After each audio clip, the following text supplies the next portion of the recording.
All right, I don't really have a lot to say other than I'm really glad we got outside. I mean, Coach had us out here. We got a little bit of rain, but it was really good work. Glad we got it in, and with that, I'll open it up. Steve, are there any young guys you're particularly eager to see in the game on Saturday night? Yeah, it's hard to pick any particular one out. I mean, certainly we want to see one Thornhill in there, and Colin, the guys that we drafted. But there have been a bunch of guys that have surfaced. To me, yeah, I just like to see all of them, give great effort and tackle. And I'll be looking for that the same thing in the young guys too. What about veteran guys? Maybe a guy like TK or? Yeah, I mean it's a little bit different for him playing.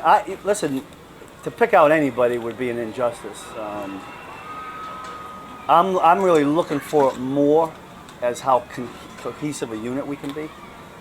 With that comes effort and tackling, just like I talked about. To me, communication and working together as a unit, communicating back end to front end, that's as important as anything. If we don't get that squared away in the first game, it'll be a long season, so we don't want that. With some of the injuries, Agba, Okafor, it looks like Breland Speaks and TK have gotten a lot more reps. How much have they benefited?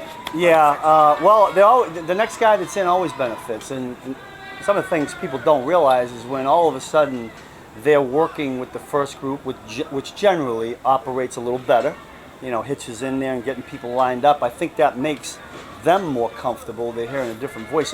And we need that because, quite honestly, in a game, it's going to be hard to play with just 4 guys there. And so they need to hear the other Mike linebacker talking to them. So it'll all be a benefit. I'd like to get those other guys back, but I think the guys that are replacing them will benefit from it. Steve, I think one of the first guys that Brett Veach mentioned to us, even at the Combine, with you now on staff, was looking at film, you really thought there's a lot to like out of Travarius Ward. The idea of seeing what he did last year comparable to what you're going to try to do this year.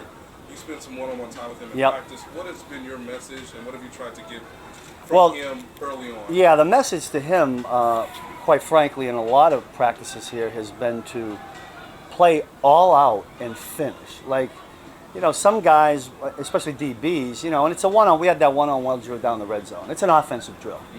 There's no lineman in front of them. And so that's a tough drill for the DBs. I'd just like to see him finish, try to poke the ball out.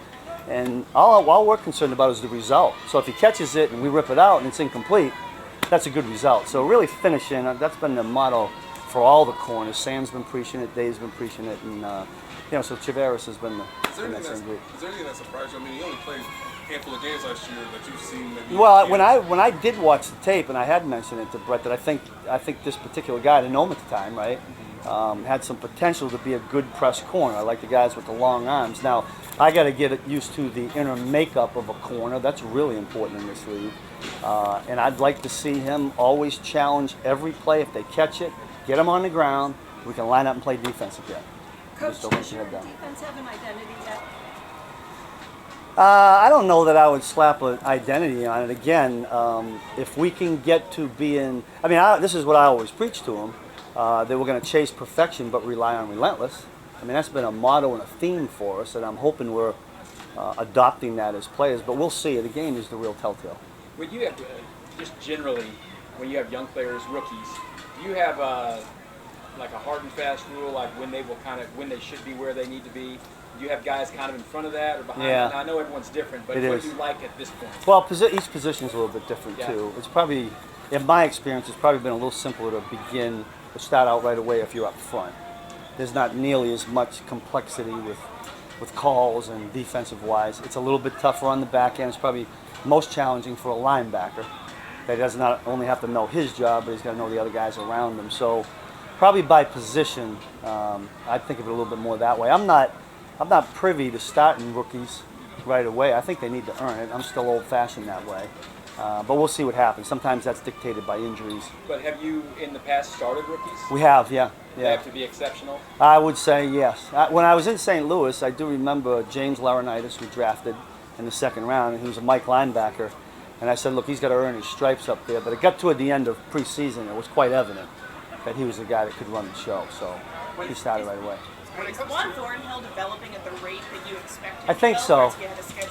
No, I think he's right on track. There were a couple things there today.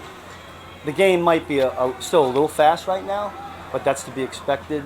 That's why you got to get in some game competition and get up to speed with it. But I think he'll be fine. I like what Dave's doing with him, and we'll just keep track of him. And we're expecting good things from him, but we won't know until we get to the game. Coach, speaking of Thornhill making exceptional plays, the plays he's making against Mahomes, what do you expect of him to do against the rest of the league as a rookie? Juan Thornhill? Yes.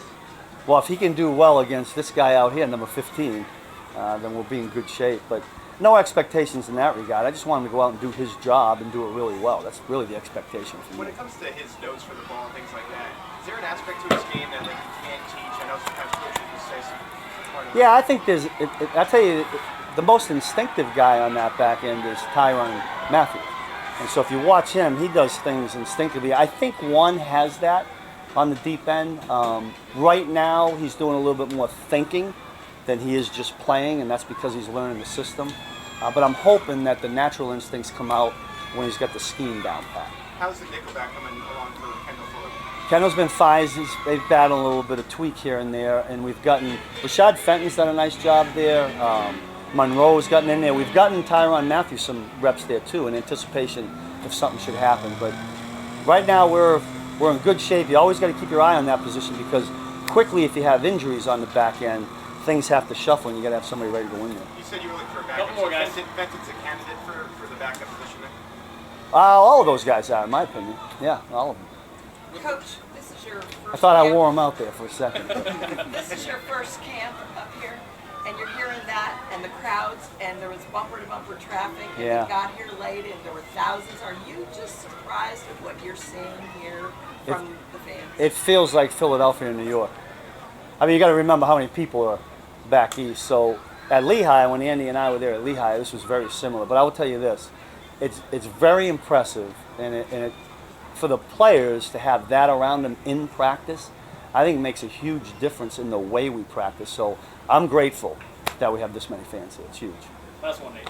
With someone that you brought in late in the offseason like Darren Lee, what have you tried to see with him? I know he's running a lot with the twos, Yeah. looking in a lot of pass coverage sort of situations. What are you hoping to see from him in the preseason? Well, I'll learn the scheme first, and we're going to try to find a niche for him. He did certain things in New York. We think we can have him do those same things here, but we won't know that until we get through some games. We've got a long way to go still, but some of the things that he does, he runs real well. He's a cover guy.